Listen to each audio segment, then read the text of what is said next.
네, 오늘 0시 기준으로 코로나19 신규 확진자가 1,584명이 나왔습니다. 국내 발생이 1,571명, 그리고 해외 유입 13명입니다. 사망자는 어제에 이어서 오늘도 11명 정도가 늘었습니다. 국내 사망자 모두 2,605명, 위중증 환자는 5명이 줄었습니다. 현재 359명입니다. 자, 교수님, 오늘 수요일이고요. 원래대로라면 오늘이 그 수치가 반영이 돼서 좀 높게 나오는 경향이 있는데 오늘은 휴일 영향으로 내일쯤 정확하게 나온다고 볼 수 있는 건가요? 예, 정확한 지적이 있습니다. 이제 우리 방송에서 늘 말씀드린 것처럼 일주일에서 제일 중요한 것은 수목금토인데요. 이번 주는 한글날 때문에 월요일이 대체 휴일이었습니다. 그래서 이번 주의 수요일은 내일인 목요일이 보통의 수요일과 같은 것이라고 볼 수 있죠. 그러는데 언제나 한 주에서 월요일 날에 좀 적게 나왔다가 화요일 날에 약간 늘었다가 수요일 날에 이제 완전히 본격적으로 반영이 됩니다. 그러니까 오늘 평소 같으면 화요일 같은 것이 있지 않습니까? 그러니까 어제에 비해서 늘어난 거는 맞죠? 얼마나 늘어났냐 하면은 235명 정도 늘어났습니다. 내일 되면은 더 늘어날 겁니다. 제가 예상드린 대로 내일 되면은 2,000명 부근 언저리에 늘어날 가능성이 있습니다. 그럼에도 불구하고 4차 유행 내지는 우리나라 전체 통틀어서 제일 많이 나왔던 것이 추석 연휴 직후인 3,271명인데 이것과 오늘을 비교한다고 하더라도 1,650명 정도 적습니다. 그러니까 내일 많이 나온다고 하더라도 1,650명 정도가 신규로 쏟아져야 최대치를 위협할 수 있다는 거죠. 현실적으로는 그렇게 되기는 어렵기 때문에 내일 나온다고 하더라도 2,000명 플러스 마이너스 정도가 될 가능성이 많습니다. 그러니까 여러 번 말씀드린 것처럼 추석 이전으로 완전히 돌아갔다 이렇게 볼 수는 있습니다. 오늘은 검사 건수가 예전으로 회귀는 했습니다. 그럼에도 불구하고 화요일 날, 그러니까 오늘은 화요일이라고 볼 수 있다고 그랬죠. 이런 날에는 어제의 희석 효과 때문에 완전히 반영이 되지 않습니다. 그렇기 때문에 오늘 말고 내일을 지켜보는 것이 굉장히 중요할 것 같습니다. 오늘도 안타깝게 사망자가 어제에 이어서 여전히 많이 나오고 있습니다. 어제도 말씀드린 것처럼 방역당국이 이 사망, 그러니까 고위험군 관리를 특히 잘 하셔야 될 것으로 생각이 됩니다. 네, 이제 교수님께서 사망자가 계속 늘기 때문에 방역당국이 사망자 관리를 잘해야 한다라고 얘기해 주시는데 그 부분이 구체적으로 어떤 부분입니까? 이걸 지금 모르고 있습니다. 그러니까 제일 중요한 게 뭐냐면은 연령대가 어딘지, 그다음에 기저질환 유무라든지 또는 백신 접종이 어떻게 되나 하는 것과의 연관성과 지금 사망과의 관계를 모르고 있습니다. 데이터가 나오지 않았기 그렇습니다. 때문에. 이거는 이제 질병청이 가끔씩 발표를 하게 되는데 아직까지는 잘 모르고 있기 때문에 그런 점에서 질병청이 데이터를 공개하면 좋을 것 같은데 아직 몰라서 예단해서 말씀드리기는 어려울 것 같습니다. 이렇게 사망자가 많이 나옴에도 불구하고 중요한 것은 위중증 환자가 계속 나흘째, 4일째 마이너스를 보이고 있습니다. 이것도 계속 마이너스를 보이면서 더 좋은 방향으로 가면서 사망자도 줄어들 것을 기대하고 있습니다. 사망자가 이렇게 많이 나왔음에도 불구하고 치명률은 계속 0.78 또는 향후로도 더 감소될 가능성이 많지 더 위로 치솟기는 어려워 보입니다. 그런 점에서 오직 나쁜 지표만 있다고 하면은 사망자가 계속 좀 많이 나온다는 거. 그 이외에는 나머지 지표들은 점차 개선되고 있는 방향으로 가고 있다. 이렇게 볼 수 있겠습니다. 예. 자, 백신 접종 현황은 어떻습니까? 네, 어제도 백신 접종 속도는 굉장히 빠른 속도로 진행이 되었고요. 그래서 1차 접종은 4천만 명을 넘어서서 인구 대비 78.1%, 그리고 접종 완료자는 3,100만 명을 넘어서서 인구 대비 60.8%입니다. 이런 속도대로라면 이번 주에 인구 대비 80%가 백신 1차 접종을 할 가능성이 굉장히 크고요. 그리고 계속해서 지금 강조해 드리는 대로 지금은 1차 접종과 2차 접종의 간격이 3주에서 4주 사이로 굉장히 짧고 우리나라 같은 경우에는 1차 접종하신 후에 특별한 이상 반응이 심한 경우가 아니면은 대부분 다 2차 접종으로 그대로 이어지는 경우입니다. 그렇기 때문에 접종 완료자도 10월 중에 70%를 넘어설 가능성이 굉장히 큽니다. 예. 김부겸 총리가 그런 가운데 10월 방역 상황에 따라서 단계적 일상 회복이 앞당겨질 수도 있다 이런 언급을 했는데 두 분은 어떻게 생각하십니까? 앞당겨질 수 있다고 네, 보십니까? 이제 충분히 가능한 일입니다. 그러니까 김부겸 총리가 지금 10월 방역 상황이라고 이야기를 한 것은 무엇이냐면은 확진 환자 숫자예요. 지금 감염 재생산 지수도 1 이하로 지금 내려가 있는 상태고요. 추석 연휴 이후에. 그리고 확진 환자 숫자도 눈에 띄게 지금 줄어들고 있는 상황이거든요. 애초에 추석 연휴 이후에 3,000명 이상 확진 환자가 나왔을 때 뭐 이대 목동병원의 천은미 교수를 비롯한 몇몇 전문가들이 굉장히 호들갑을 떨었었는데 그런 전문가들의 우려와는 다르게 사실은 이제 굉장히 지금 빠른 속도로 지금 잡혀가고 있는 상황이거든요. 이런 상황을 염두에 두고서 지금 김부겸 총리나 방역 당국에서는 확진 환자 상황이 조금 주춤하고 그리고 또 백신 접종률이 높아지면은 애초에 단계적 일상회복 시점을 11월 9일이 아니라 일주일이나 혹은 열흘 정도 더 앞당길 수 있으리라고 전망하고 있는 것으로 보입니다. 제가 좀 중요한 지적을 좀 하고 싶은데요. 하나가 이겁니다. 방금 강 기자님이 굉장히 중요한 지적을 하셨어요. 이 내용은 이런 거죠. 우리 이 방송에서 추석 연휴가 되면서 3,271명이 쏟아질 때 이 우리 방송은 계속 괜찮아질 거다, 예전으로 돌아갈 거다 말씀드렸지 않습니까? 거의 국내 언론사에서는 방송에서는 처음이다 이 말씀 드렸을 겁니다. 그러는데 딴 데서는 공포를 부추기면서 5,000명 나올 거다, 델타 변이니까 심지어는 10,000명도 각오해야 된다 이런 말씀을 여러분들이 하셨지 않습니까? 근데 제가 그때 뭐라 그랬죠? 정말 5,000명, 10,000명이 나오면은 단계적 일상 회복을 가보기나 하겠냐고, 그렇기 때문에 쓸데없는 논란을 만들면 안 된다고 제가 여러 번 말씀드렸지 않습니까? 그거와 마찬가지라는 거죠. 그런데 지금 김부겸 총리께서 굉장히 중요한 말씀을 동시에 하고 계신 게 뭐냐면은 방역 상황이 잘 관리가 되고 있어서 단계적 일상 회복을 가기로 한 것보다 심지어 앞당기겠다 그 말씀을 하시지 않습니까? 그런데 제가 우리 방송의 댓글에도 제가 경고의 말씀을 여러 번 드린 적이 있는데 말하자면 이런 거예요. 많은 분들이 백신 접종을 거부하거나 백신 접종에 우려가 있다고 하는 것 이해합니다. 충분히 받아들인다니까요. 그럼에도 불구하고 꼭 기억하셔야 되는 것은 뭐냐 하면은 백신 접종률이 높고 우리 국민들께서 백신을 그래도 수용을 잘 하시기 때문에 단계적 일상 회복이라도 가보고 또 소상공인 자영업자분들에게 희망을 드릴 수 있는 거라니까요. 백신 접종률이 높지 않으면은 아예 그런 걸 할 수가 없어요. 또 하나는 일부 잘못된 언론이나 전문가들이 공포를 부추겨서 5,000명, 10,000명 나온다 이런 쓸데없는 얘기를 하면은 단계적 일상 회복이나 소상공인 자영업자를 살릴 방법이 없다니까 자꾸 그렇습니다. 그렇기 때문에 정말 과학과 진실, 그다음에 그런 것들에 기반해서 얘기를 하셔야지 쓸데없는 얘기를 하면은 오히려 국민 불안만 야기시키고 우리가 가려고 하는 일정에만 차질을 빚을 수 있기 때문에 그런 점에서 굉장히 신중하셔야 된다. 그 말씀을 제가 드립니다. 그러니까 사실은 이 대목에서 이제 메시지 관리가 좀 필요해 보입니다. 메시지 관리는 두 가지 면의 메시지 관리인데요. 일단 방역 당국이 국민을 상대할 때 메시지 관리도 필요하고 언론이나 전문가가 국민을 상대로 할 때 메시지 관리도 필요하거든요. 일단은 이런 겁니다. 그러니까 방역 당국 내부에서는 그리고 방역 당국에 자문하는 전문가들과 커뮤니케이션 할 때는 단계적으로 일상 회복을 했을 때 여러 가지 경우의 수들이 있을 수 있지 않겠습니까? 예를 들어서 확진 환자들이 쏟아지고 그리고 생각했던 것보다 더 중증 환자 숫자가 늘어나고 사망자 숫자도 늘어날 가능성을 만에 하나 대비를 해야죠. 그렇기 때문에 중증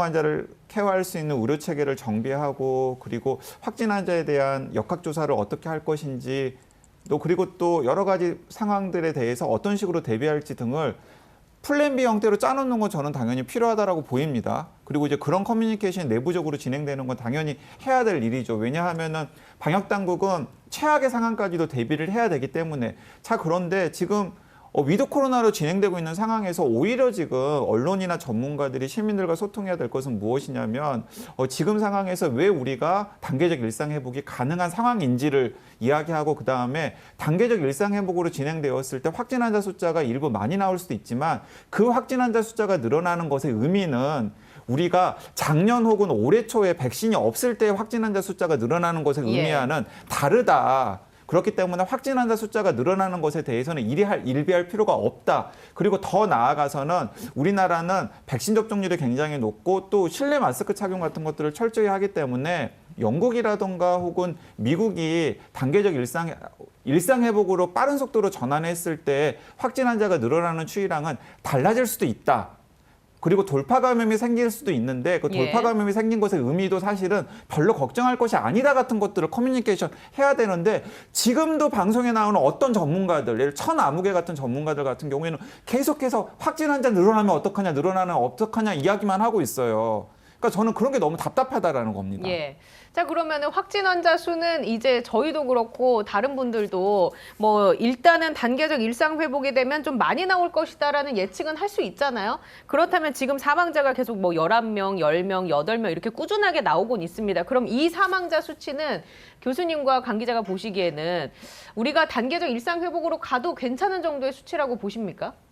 일단은 중요한 게 뭐냐면 아마 방역 당국이 굉장히 심층적으로 단계적 일상 회복과 관련해서 여러 가지를 챙기고 있을 겁니다. 예. 우리 조금 이따가 다시 말씀드릴 건데요. 이때 이제 제일 중요한 것 중에 하나가 뭐냐면은 의료 체계에 대한 부담입니다. 의료 체계에 대한 부담. 예. 나머지는 좀 이따 다시 말씀드리겠습니다. 그러면 이제 의료 체계의 부담과 관련해서 우리가 고려할 것은 몇 개가 있는데요. 하나는 확진자 수는 아닙니다. 사실은 전체 확진자 수는 오히려 그보다는 위중증자하고요. 위중증자가 얼마나 나오느냐. 그러니까 왜 그러냐면 위중증자는 바로 병원에서 다 케어를 해야 되거든요. 예. 그 이외에 경증이라든지 이런 분들은 재택 치료로 갈 거예요. 그러니까 의료 체계 부담과 관련해서 제일 중요한 거는 위중증자입니다.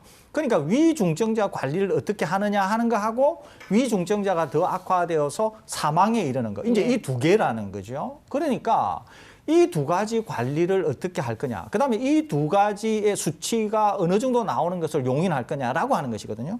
근데 지금 우리나라의 위중증자가 오늘부로 359명이란 말이에요. 예. 359명. 그런데 우리나라에 준비되어 있는 위중증자를 관리할 수 있는 수는 뭐 얼핏 잡아서 한 800에서 850개 정도라고 보시면은 지금 거의 뭐 좀 우리가 양보해서 한다고 하더라도 반 정도 사용이 되고 있다. 이렇게 예. 볼 수 있는 겁니다. 그러면은 향후에 위중증자가 얼마나 나오느냐에 따라서 이제 의료 체계에 부담을 느끼겠죠. 그러니까 지금 수준, 우리가 좀 양보를 하더라도 지금 수준이나 많게 나오더라도 전체 500명 정도 수준으로 계속 우리가 관리할 수 있으면 의료 체계에 부담이 없는데 이게 늘어나서 예. 800명 막 이렇게 이제 계속 쌓이게 되면 이때는 이제 힘들어지게 된다는 거죠. 그렇기 때문에 제가 다시 말씀드리는 것은 예. 확진자의 수가 아니라 위중증자의 수, 여기에서 이제 나오게 되는 사망자 수, 이것이 제일 중요하니까 그런 점과 관련해서 의료 체계 관리가 중요하다. 이 말씀 제가 드립니다. 예. 그래서 이제 굉장히 이제 좀 이렇게 신중한 전문가들 같은 경우에는 한 1000병상 정도를 만들어놔야. 세팅을 해놔야 예. 된다라고 이제 얘기하는 경우도 있습니다. 그러니까 1000병상 정도라면은 사실은 확진 환자 숫자가 늘어나고 그 늘어나는 확진 환자 숫자에 어느 정도는 비례해서 위중증 환자가 좀 더 많아지더라도 우리가 충분히 일상으로 돌아갈 수 있는 이제 캐퍼서티가 된다라는 거죠. 근데 사실은 지금 당장 1000병상으로 늘리고 그 1000병상에 맞춤한 중환자 관리 인력을 세팅하는 게 사실은 쉬운 일이 아니에요. 이제 그렇기 때문에 이제 보수적이거나 혹은 좀 걱정이 많은 전문가들 같은 경우에는 약간 전전긍긍하는 분위기가 있는 건 사실입니다. 예. 이제 그렇기 때문에 사실 전체적으로 유행 규모를 관리하는 게 우리나라에서는 필요해 보이는 것도 사실이에요.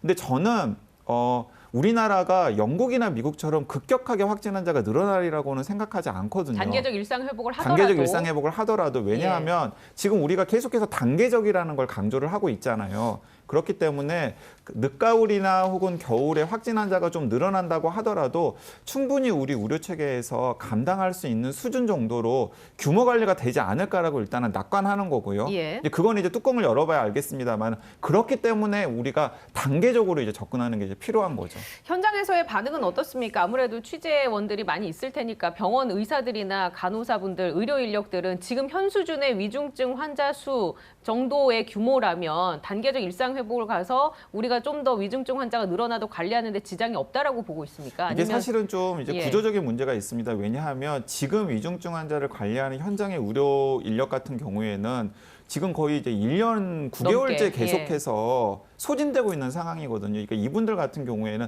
사실 지금도 좀 버거워요. 그러니까 이제 지금보다 더 위중증 환자 숫자의 수준이 좀 낮기를 이제 바랄 예. 수밖에 없는 거죠. 이제 그렇기 때문에 이제 그분들 같은 경우에는 위드 코로나로 전환되는 것에 대해서도 굉장히 부담감을 가지고 있고 또 앞으로 확진 환자가 더 쏟아질 때 과연 현장의 의료 체계 안에서 감당할 수 있을 것인지에 대해서 걱정도 있고 이제 더 나아가서는 정부가 예. 위드 코로나로 단계적으로 전환을 생각하고 있었다면 이미 한 3개월, 6개월 전부터 이 위중증 환자 관리 체계를 좀 다양한 방식으로 보완을 했어야 되지 않느냐라고 하는 쓴소리를 하시는 분들도 있습니다. 그러니까 정부가 구조적인 부분을 건드렸어야 한다. 단계적 일상 네, 회복을 그렇습니다. 근데 염두에 지금 이제 뒀다면. 땜질하는 식으로 예. 임기응변식으로 접근을 해왔다라는 측면이 있기 때문에 이제 현장의 의료진들 같은 경우에는 좀 부글부글한 측면이 있죠. 근데 어떡하겠습니까? 왜냐하면 뭐 우리가 계속해서 예. 마냥 이제 꽁꽁꽁 이렇게 닫고 있을 수는 없잖아요. 그러니까 여는 건 불가피한 일이라면은 이제 그분들이 앞으로 몇 개월 정도 더 이제 희생을 할 수밖에 없는 좀 불가피한 상황이 있기 때문에 죄송하고 미안한 마음을 가지고 있습니다만은 어쨌든 간에 이제 그분들에게 다시 한번 또 부담을 짊어질 수밖에 없는 상황이 지금의 상황이고요. 여기에 이제 덧붙여가지고 정부가 빠른 시간 안에 되지는 않겠습니다만 빨리 좀 뭔가 특단의 조치 같은 게 좀 필요해 보이긴 합니다. 예. 이 위중증 환자를 케어할 수 있는 의료 체계를 추가적으로 어떻게 정비할 것인지에 대해서 좀 속도감 있는 논의와 그리고 실행이 좀 필요할 것으로 보이고요. 그리고 이제 여러 가지 이제 걱정하시는 분들이 있어요. 예를 들어서 현장에서 역학조사를 계속 진행돼 온 분들 예. 같은 경우에도 지금 사실은 소진되어 있는 상태이잖아요. 근데 그분들은 어떤 또 생각을 가지고 있냐면 지금 우리나라 유행 상황이 억제되어 온 데에 최소한 3분의 1 정도에는 역학조사가 기여한 측면이 있었다라고 강조를 하는 거죠. 다른 나라는 이렇게 못 하잖아요. 네, 그렇습니다. 예. 이렇게 못하니까 그렇다면은 만약에 이런 역학조사가 감당할 수 없는 수준으로 확진 환자가 쏟아지거나 혹은 역학조사를 지금부터 하지 않는 상황이 되면은 인력을 줄인다던가. 인력을 줄인다거나 혹은 뭐 검사를 부분적으로 한다거나 이런 상황이 생기면 분명히 그게 유행 수준이 커지는 결과로 나타나고 그렇게 유행 수준이 커지면은 거기에 비례해 가지고 어쩔 수 없이 위중증 환자 숫자가 늘어날 수밖에 없으니까 이게 또 위드 코로나로 가는 데 대해서 장벽이 될 수 있거든요. 예. 그렇기 때문에 지금 어떤 식으로든지 간에 지금의 역학조사 인력을 보존하고 거기에다가 덧붙여서 역학조사 인력을 단기적으로라도 좀 충원하는 게 필요하지 않겠느냐라는 목소리를 내는 분들도 이제 현장에 있고요. 이게 이런 이야기들이 지난번 단계적 일상회복 토론회에서도 나왔었고 예. 그리고 더 나아가서는 지금 다양한 경로로 방역 당국에 전해지고 있습니다. 그래서 방역 당국에서 고민을 하고 있는 것으로 알고 있고요. 그러니까 결국에는 지금 제대로 준비가 되어 있지 않은 거 우리가 인정을 해야 될 것으로 보입니다. 그런 토론이 계속 되는 건 좋은데 어떤 식으로든지 결론은 나와야 되지 않습니까? 이게 시기가 먼 것도 아니고 단계적 일상 회복을 얘기한 지. 자, 그런데 예. 이제 이런 거죠. 그러니까 이게 한 6개월 전부터 이렇게 차근차근 준비가 되었으면 좋겠는데 이게 우리나라에서 돌아가는 일이라는 게 대부분 그렇지 않습니까? 임기응변식이고 약간 땜질하는 식으로 많이들 돌아갔고 어쨌든 또 그랬는데 또 크게 또 사고가 안 나고 이렇게 위기를 막아왔던 경험들이 있기 때문에 지금 이제 우리가 앞으로 단계적 일상회복을 할 때도 어쨌든 간에 지금 가지 않는 길이기 때문에 예. 이제 아슬아슬하게 지금 진행을 할 수밖에 없어 보입니다. 자, 오늘 코로나19 일상회복위원회가 첫 출범해서 회의를 열었습니다. 일단 그쪽에서, 그러니까 일상회복위원회에서 내세운 방향은 3대 방향이 김 총리가 얘기한 부분인데요. 단계적 회복, 포용적 회복, 국민과 함께하는 회복. 이 세 가지의 방향입니다. 이 방향성에는 공감하십니까, 교수님?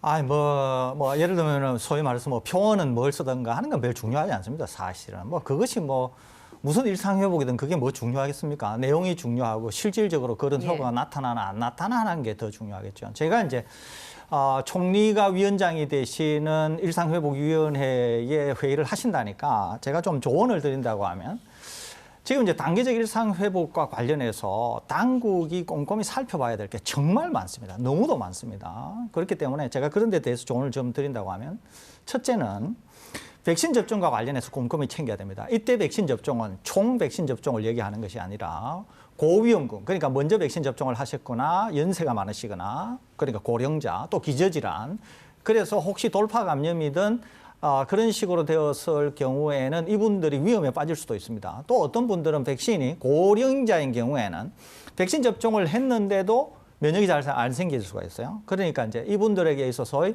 부스터샷, 그러니까 굉장히 제한적인 부스터샷이죠. 거기에 대해서 꼼꼼히 챙겨야 될 것 같고요.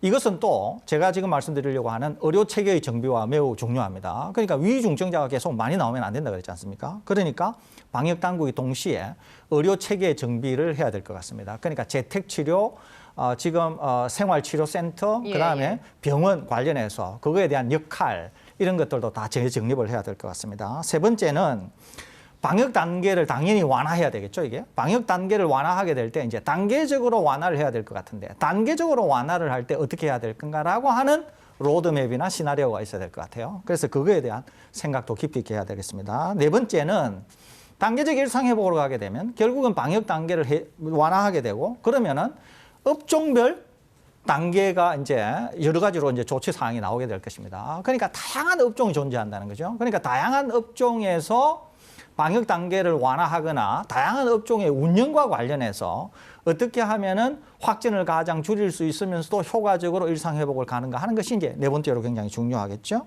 그 다음에 다섯 번째는 마스크입니다. 그러니까 단계적 일상회복으로 갈 때 아까 강 기자님 말씀하신 것처럼 우리는 영국이나 다른 나라처럼 되지 않을 가능성이 있다. 그렇게 되지 예. 않을 가능성이 가장 크다고 하는 것 중에 하나가 마스크입니다. 마스크. 그러는데 많은 전문가들이 잘못 알고 있는 게 마스크를 빼고 얘기하는 사람들이 굉장히 많아요. 그래서 우리나라도 영국이나 뭐 다른 나라들처럼 늘어날 거다 그러는데 그렇지 않습니다.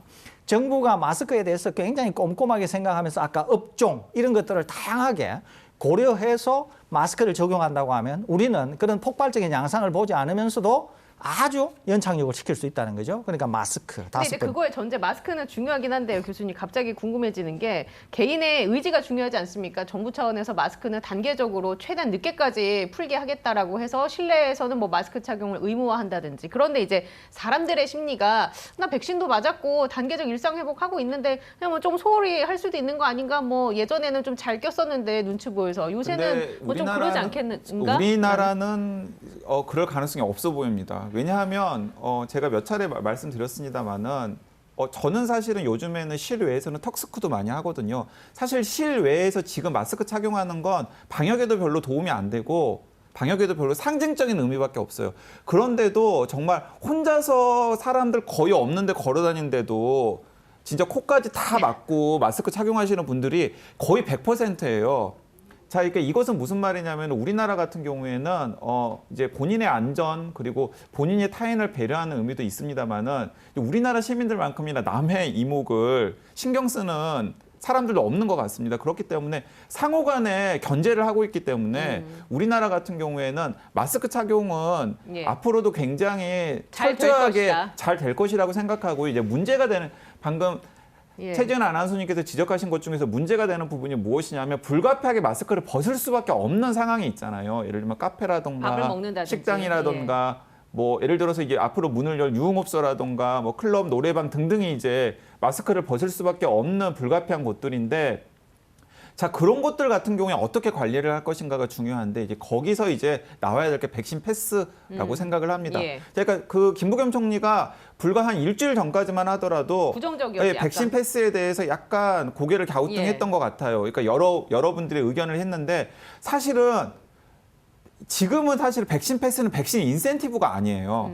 왜냐하면은 전 국민의 90%가 다 백신 접종자인데 전 국민 90%한테 자유롭게 출입을 허용하는데 그게 무슨 인센티브입니까? 그분들한테는 당연한 권리인 거죠. 그러니까 지금 백신 패스는 무엇이냐면은 백신을 접종하지 않아서 앞으로 유행을 주도할 가능성이 크고 더 나아가서는 그분들이 감염되었을 때 위중증으로 이어지거나 혹은 사망으로 이어질 가능성을 큰 분들을 어떻게 하면 바이러스부터 보호할지에 대한 조치 그리고 유행을 어떻게 관리할지에 대한 일종의 약간 필수 아이템이라고 생각을 하거든요. 자, 그럼 백신 패스 얘기 잠시 후에 또 자세하게 해보고 교수님께서 얘기하신 단계적 일상 회복과 관련해서 5가지 정도 얘기해 예, 주셨다는. 5가지 했는데요. 마지막 6번째가 백신 패스입니다. 아, 근데 이제 강 그렇군요. 기자님이 백신 패스를 아주 잘 말씀하셨죠. 그런데 제가 이제 백신 패스를 말씀드리려고 했는데 강 기자님이 다 말씀하셨으니까 제가 약간 더 붙이면 백신 패스는 첫째, 이것은 무슨 인센티브나 혜택이 아닙니다. 이것은 백신 접종한 분들을 보호할 목적도 있지만 더 중요한 것은 백신 접종을 안 하신 분들을 보호하기 위한 최소한의 조치인 거예요, 이거는. 그렇기 때문에 이것을 무슨 인센티브다 이렇게 생각하시면 안 됩니다, 이것은. 그리고 영업장들을 이제 사용에 대한 완화 조치를 하게 될 때 오히려 백신 패스를 적용을 하게 되면 업주분이나 이용하는 분들이 훨씬 더 안심하고 할 수 있는 조치이기 때문에 그런 점에서 백신 패스가 필요하다는 것이지 마치 백신 접종을 안 한 분들에게 뭐 불이익을 준다거나 백신 접종한 사람들끼리 모여서 이런 게 아니라는 거예요. 그래서 제가 우리 방송에서 계속 백신 패스를 준비하다가 시간이 안 돼서 못 다뤘어요. 근데 제가 그때 준비했던 쓴소리가 있습니다. 종리에 대해서. 네, 하시죠. 오늘 제가 말씀드립니다. 총리 잘 들으시기 바랍니다. 총리께서 이 말씀을 하셨어요. 백신 패스를 도입하기는 하되 백신 접종을 안 한 분들에게 불이익이 가서는 안 된다. 이 얘기를 했습니다. 그러면은 백신 패스를 도입 안 하는 게 최상이죠.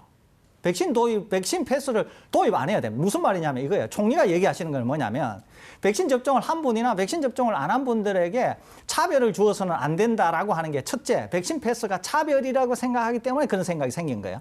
두 번째는 그런 하나마나한 말씀은 왜 하느냐 하면 그러면은 백신 패스를 도입 안 하면 되지. 왜 백신 패스를 도입하면서 그런 얘기를 하냐는 거예요. 이게 왜 그러냐면은 정치인이기 때문에 그래요. 정치인. 표를 의식하기 때문에. 정치인이니까 이쪽 저쪽을 다 신경 쓰시다 보니까 그런 하나마나하신 말씀을 하신다니까요. 총리께 제가 말씀 다시 드리는데 백신 패스는 그런 거 아니라고 하는 점.